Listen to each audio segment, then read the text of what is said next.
Ladies and gentlemen, boys and girls and people of all binaries, I am Wolfgang Wilcox, your friend from the UK, welcoming you back to Not For Broadcast, where we are about to find out which multiverse we hop into when we put wire number 1 into TA.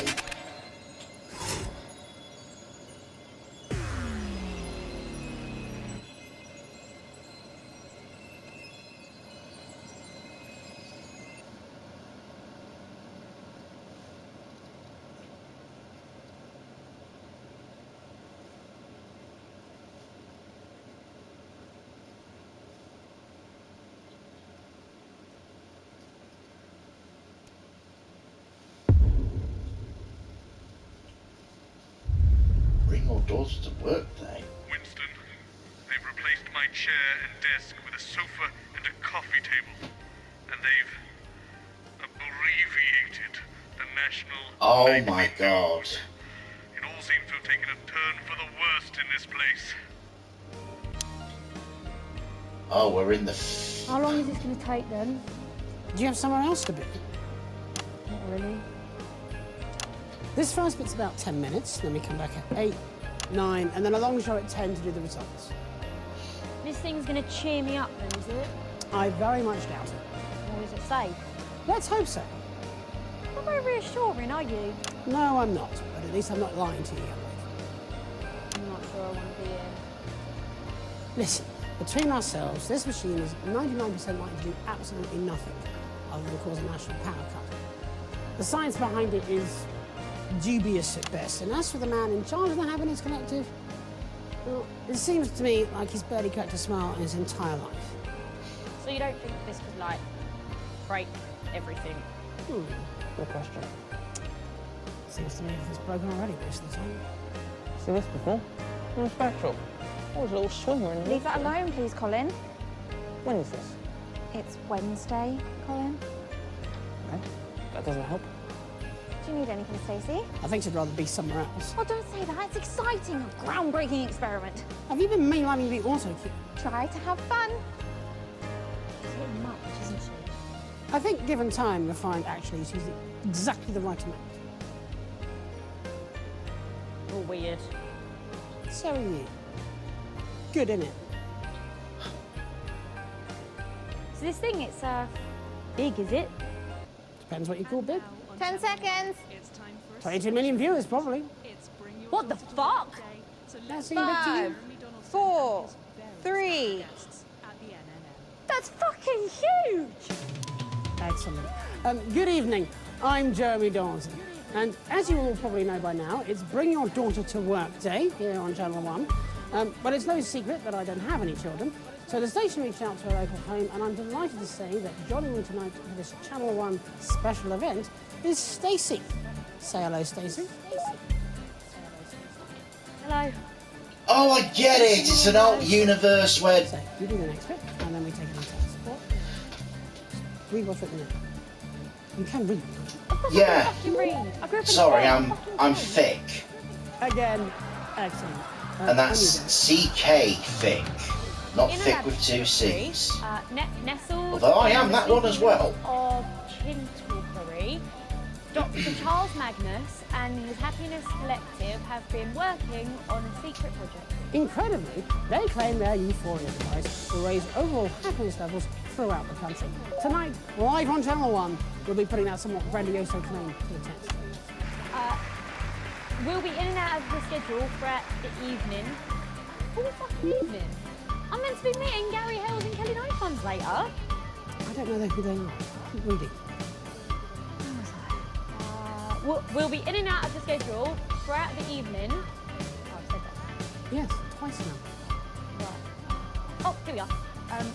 With our team of reporters sending by up and down the country to report live on whether the device has brought a smile to your face. We'll have guests from the world of science, politics, and entertainment. Anyone have heard of? I doubt it. Well, I like blip music. I don't know what that is. If you don't, I wonder no one watches this.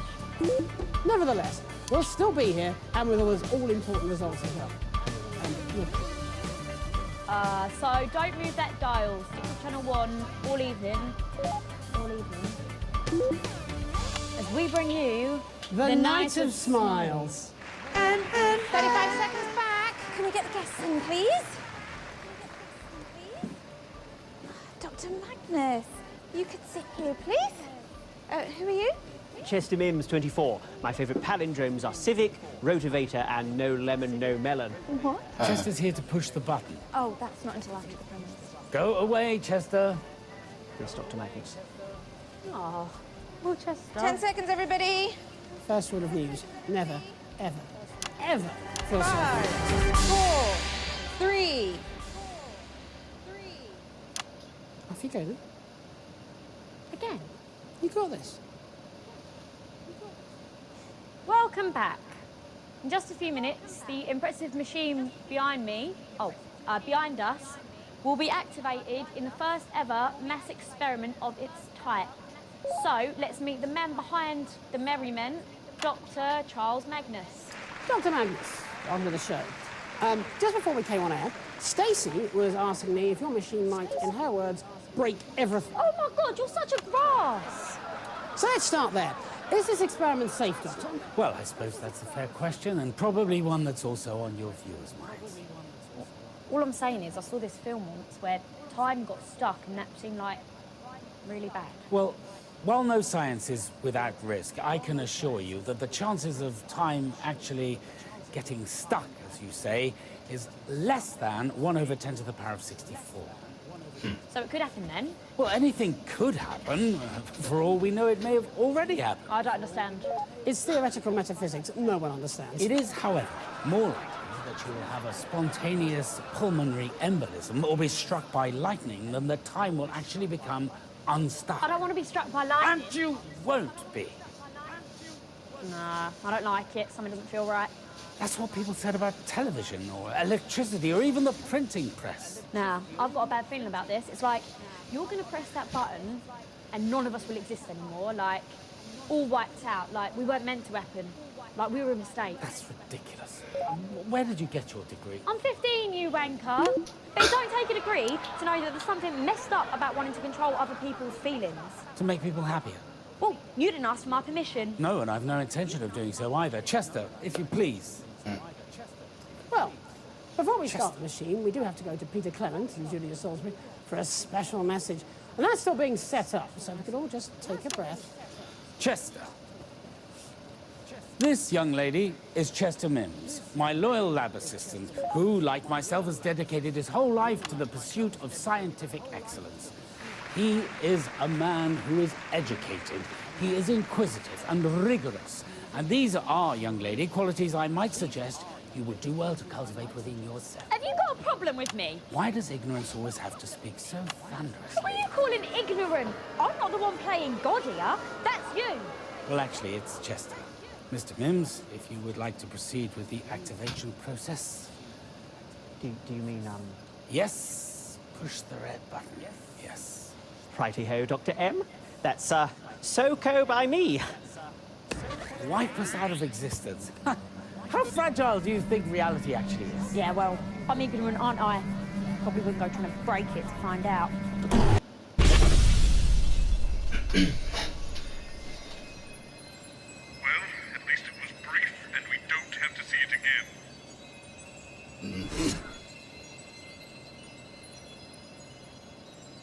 So, up next, wire number 1 into VL.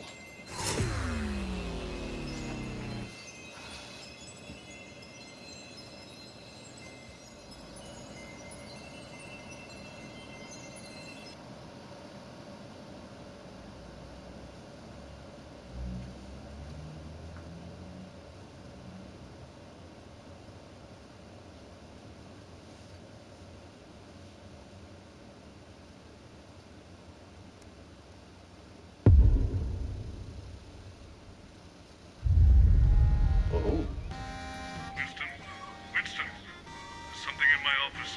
It's got a mean stare. I hate this. I hate where we are. Oh God, it's moving. It's every man for himself. You're on your own. See you in the next loop. Good Mims, thou hast been told 1,000 times. The number thou shalt count comprises thus: those I have wooed, who quit the spirit fled. My poxes and my tragic date of love, forever lost betwixt betrayal. Hieronymus's age, whence partly death, untimely swept him unto shores unknown. The discourses I with my father shared, and whence the sun's rays fell upon the hill, as mother's shadow faded from mine view. She is seen no more, my childhood eyes. Good fellows, welcome one and all within. Be seated, and you presently shall meet the wit and heart that beat within this show. Sirrah, whenceforth venture you your hand? You what? Touch not this wondrous, strange machinery, lest it should render you and I distilled. I'm sorry I didn't get any of that. Good morrow, Colin Sprong. A hearty hail. Like you as well. I hated this stuff enough at school. Why speak you so unseemly?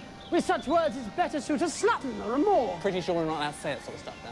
He jests, but yet I understand him not. His japes a silent waltz would best contain.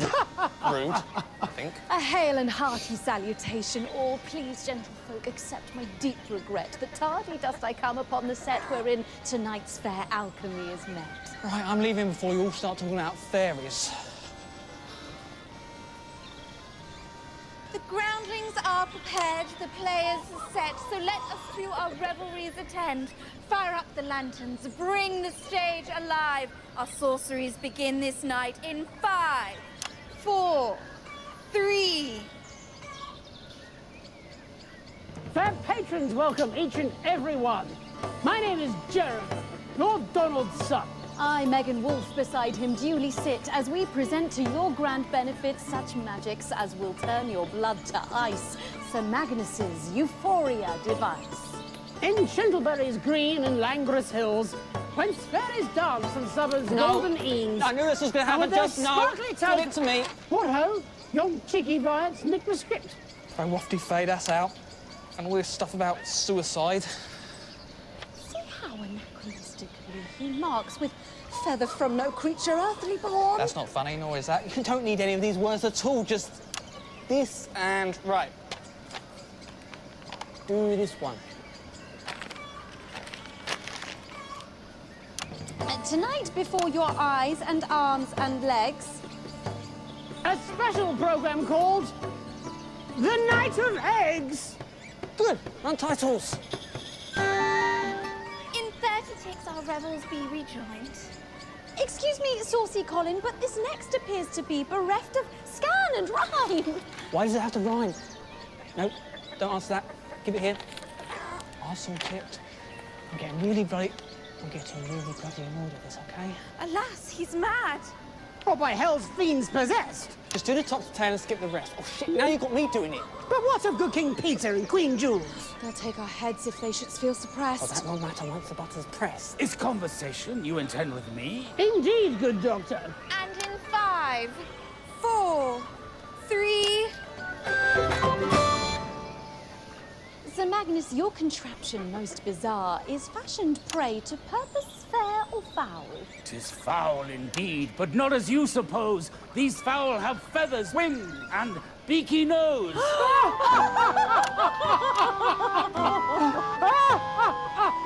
A foul! Most foul! No, that's not a joke. It's just two words that sound similar. It's not even a... Never mind. So, Magnus, where is Chester Mills tonight? My servant, why, he waits behind the stage. Or could you get him out before the end? Oh, Chester! Coming! Hark, he doth attend. Well met, good fellows, I am Chester Mims. My years they number but 104. My favourite deaths are hacking off of limbs, also beheadings, and I have one more. Do you know what we need to do right now to get this weird contraption started up? Yea, verily I do. Then off you pop.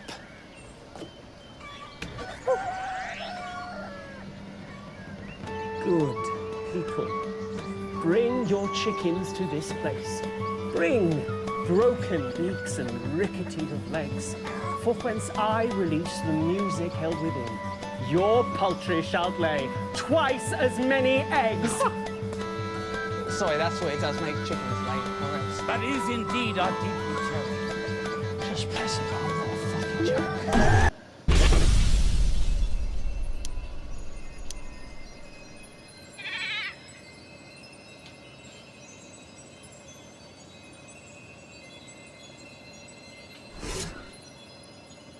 Fun? Waste of fucking time, though.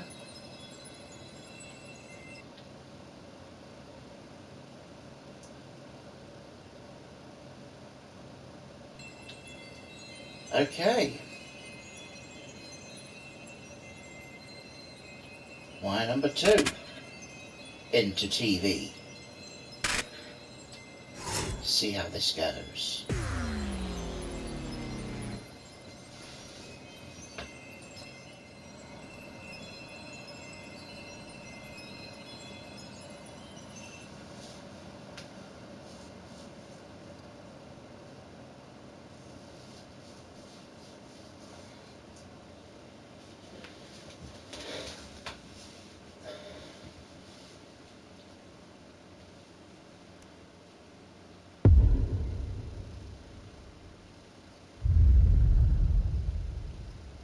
God, I'm turned into that irritating nephew of mine.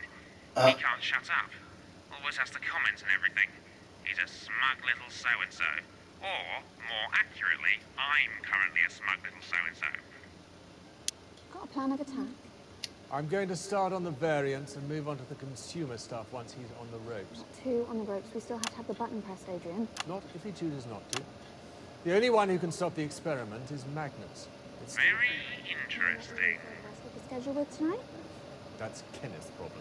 Shit. He'll think of something. He's nothing if not creative. Oh, Yes, I am. to get away from my employment contract, if that's okay. When you hire Adrian Atkinson Blimey, you know what you're getting. It's a popular science piece. What you're getting is a skilled dissection. Adrian, this is not incisors. Certainly looks like incisors. I mean, this is the incisors studio, isn't it? And oh yes, this is definitely my background. Look, it's got incisors written on it. Oh, and there's my face. You are dreadful at sarcasm. But excellent at journalism. 10 seconds, everybody. You can bark, you can't bite. Keep it smart, everyone. In 5, 4, 3. Good evening. Tonight on Channel 1, we'll be dedicating most of the schedule to an innovative experiment. Dr. Charles Magnus and his sagacious collective claim their Euphoria device, this contraption you see right here, will make all of us more convivial, including you. Is that credible? No. Ethical? No. Tonight, with the help of you, our discerning viewers, we are all going to find out. I'm Adrian Atkinson Blimey, your host for an evening of experimental harmonic science. That's about 40 seconds back. Can we get the guests in and mic checked, please? And now what? 5 degrees, 2 homicides. I know, I interviewed her lawyer, remember? Oh yeah, I forget. You think this is normal? You're a strange man, Colin. You're not the first to say that, Mr. Blimey. Good evening.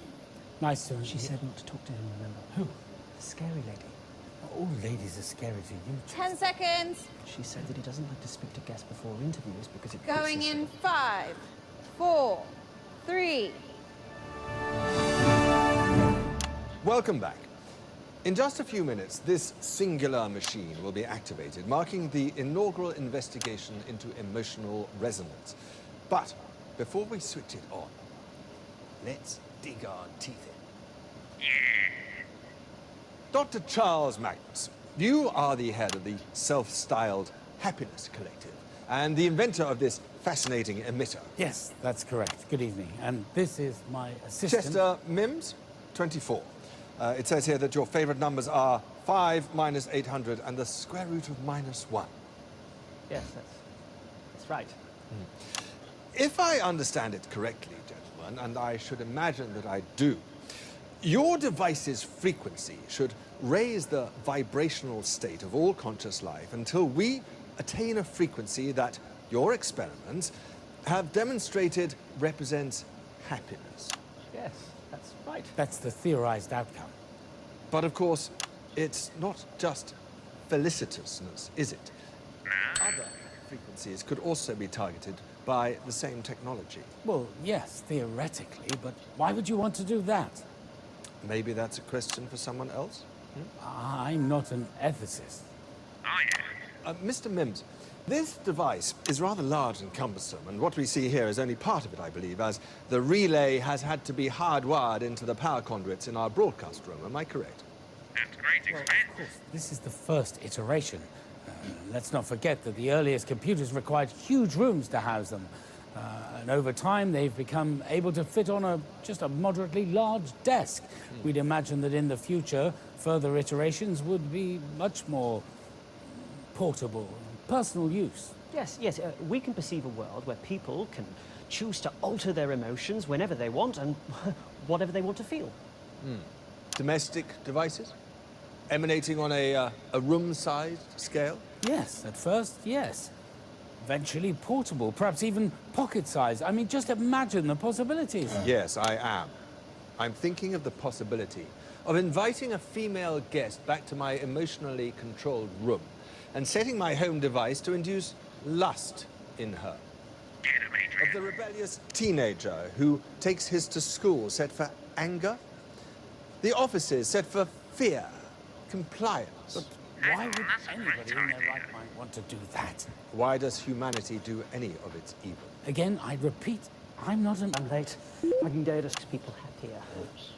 For now.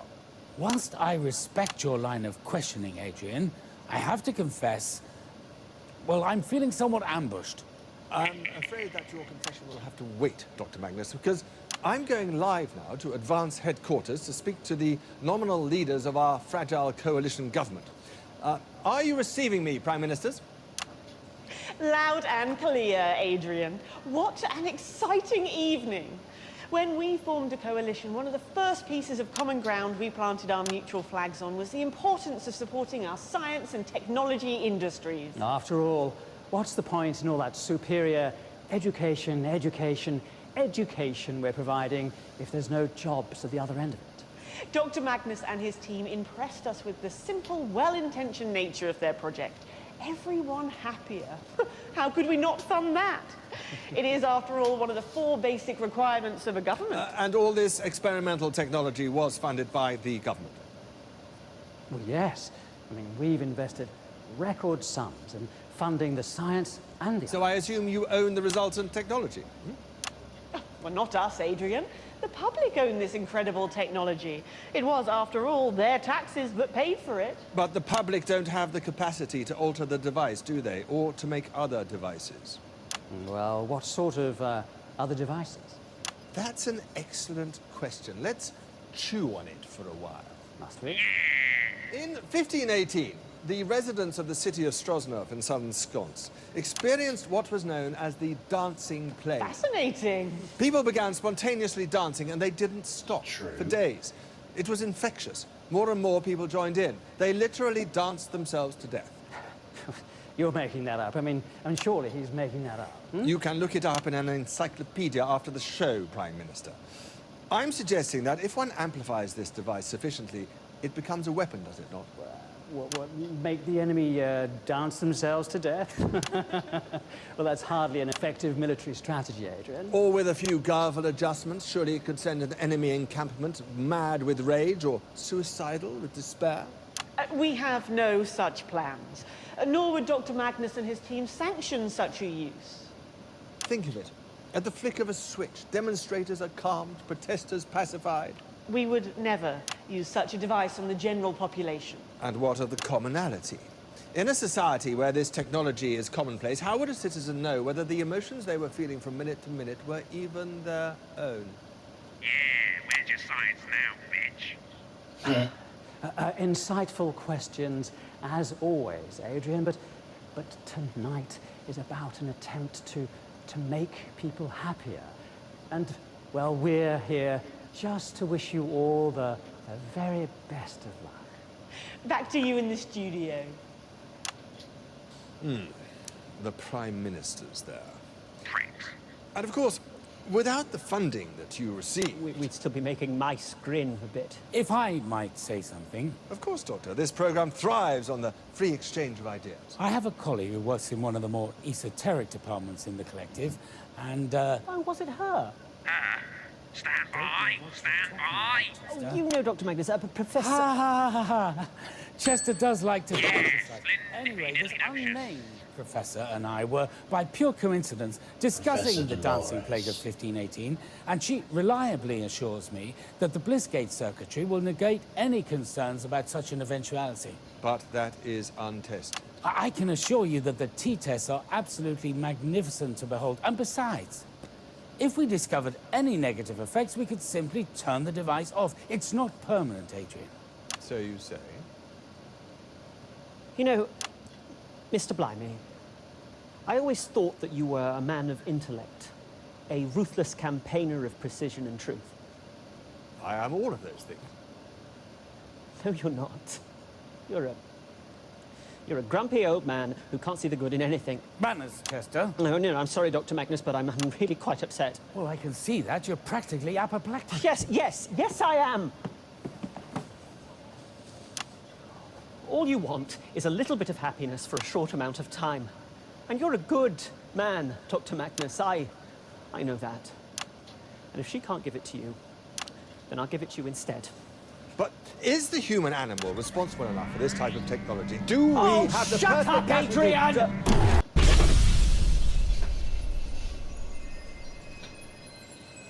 Well, you got the honorific, which means we're done here, I think. Shame. It's been a pleasure to be in such a well-rounded body. Guess this is goodbye. You seem lovely, if a bit scruffy. If you need me, you know where I am.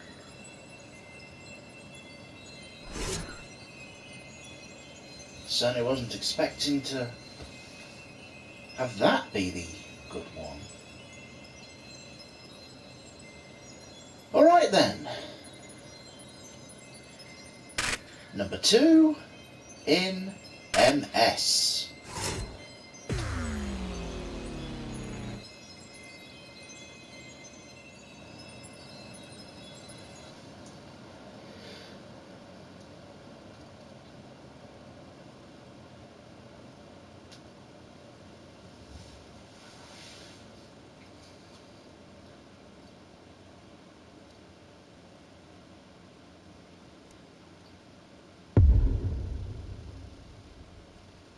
Will attend. Winston, this doesn't look right. I think we should... Speak when spoken to, worm. And if we have any mistakes during this broadcast, all of you will be spending 20 minutes in the agonizer. Do you understand? Yes, ma'am. Good. Where is my wolf? Here, controller. Listen to me, worm. Tonight we are working at the behest of the Over-Governor herself. Do you know what that means? Yes, controller. It means that everything will go very, very smoothly. Do you understand? Yes, controller. My expectations, controller. Controller, discernment. Are the prisoners ready? Bring in the prisoners. Oh, wow. I'm I thought this was going to be a communism world, but it's a dominatrix world instead. Concisely. Is that clear? I refuse. I won't take back. Do you want to spend an hour in the agonizer? Or perhaps we should put your friend here in for a week? Please don't do that. Leave him alone. He has nothing to do with my protestations. It's no use trying to reason with him. Quiet! Worm, fetch us coffee. So, Prisoner Magnus, what's it to be?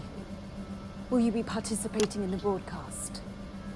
Leave me no choice. An accurate assessment. What the actual fuck's going on this time? You then. Jenny, you look like my Uncle Frank. You will refer to me as controller. Right, yeah, amazing. Where is your uniform? This is what I usually wear. Insubordination. Why is men dressed like a dominatrix? You will not address the dissemblant by name. Again, amazing. You want to go into the agonizer? Nah, I think I'll just go and grab a muffin.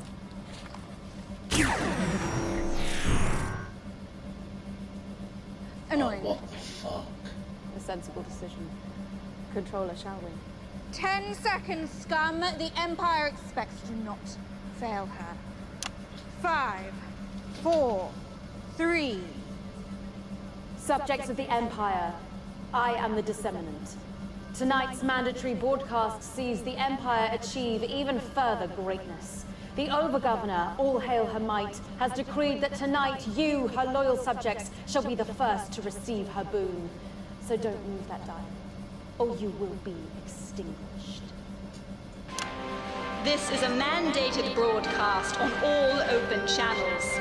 All citizens of any status are required to cease all current activity and fix their attention on this screen. Failure to comply will result in severe punishments for yourself and those you love. The Empire expects. A few short months ago, Dr. Charles Magnus and his co-conspirators were conducting unapproved scientific experiments. Do you confirm? I confirm, yes! Yes, I confirm, ma'am! Fortunately, the Overgovernor was able to intervene and turn a potentially lethal experiment into a project for the good of the Empire. There was nothing lethal about it. Working under intense supervision and with the firm hand of the Empire to guide them, work has been completed on this. The productivity device will grant all subjects of the Empire the gift of unfettered productivity. Finally, all subjects from Overseer to Worm will be unshackled from our human inefficiencies, freed to meet the expectations of Empire. I'm becoming inhuman! That was dominatrix and communist. Before we activate the device, however, we are privileged to receive an address from the Overgovernor. Your concentration is demanded. The Empire expects. Subjects. For too many years, we have been the victims of our own emotional vagaries. I am no different. This is my worm. Yesterday, I visited his worm space and found him engaging in... Well, why don't you tell them, worm? I was engaging in prohibited self-pleasuring. Prohibited self-pleasuring. To wit, reading. I'm deeply ashamed of myself. Now, I know what you're thinking. Worms can't read. Well, apparently, a great number of them can. They're secretive little things, aren't you, Worm? Worms are expected to be discreet. I contemplated how best to discipline my worm. My logical mind told me to simply disintegrate him and find a replacement. But something was arguing with my logic. I thought of the many years where he has faithfully met my every need, the counsel he has kept and the expectation he has fulfilled.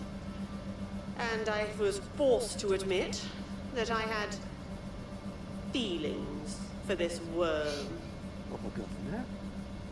Not romantic feelings. Who could be attracted to a male, after all? But, nonetheless, feelings that one might have for a family pet, or a favorite soft toy as a child. These feelings, they are the reason that you see him standing here today, undisintegrated. Thank you, Overgovernor. It won't happen again.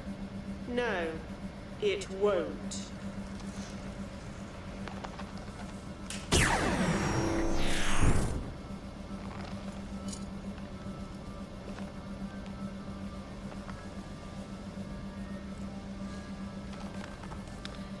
Our feelings make us ineffective. They make us unwise. We cannot ever put our own needs ahead of those of the Empire. And after tonight, we will not have to. Attend the following broadcast with concentration, subjects. The Empire expects. I now return you to the disseminant. In just a few short minutes, we cast off the shackles of emotion.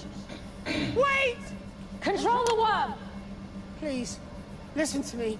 We need our emotions. Without them, I we're would not... think very carefully before finishing that sentence.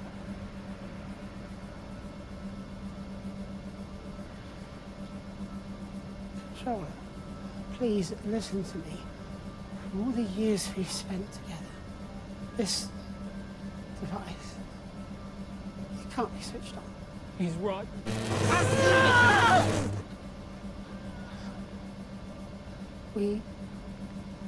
Emotions aren't something that's to be suppressed. They are art, music, and stories. Also right. No! Would you please stop doing that? Sorry. Controller, please. If you only ever hear one thing I've ever said to you, let it be this. Only you can stop this experiment. Controller. Jenny. Please. Save us all.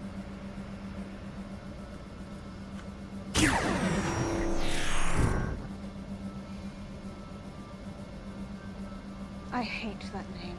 Proceed. Yes, Controller. Rejoice, subjects! The Empire expects, but she also rewards. You'll destroy our humanity. You can't do...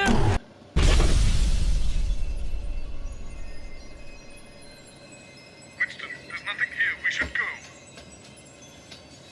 Yeah.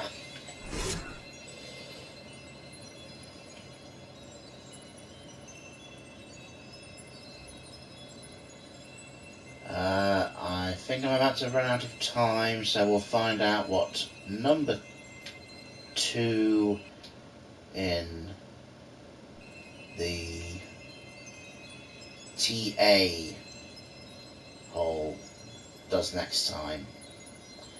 Thank you so much for watching, and good night out there, whatever you are.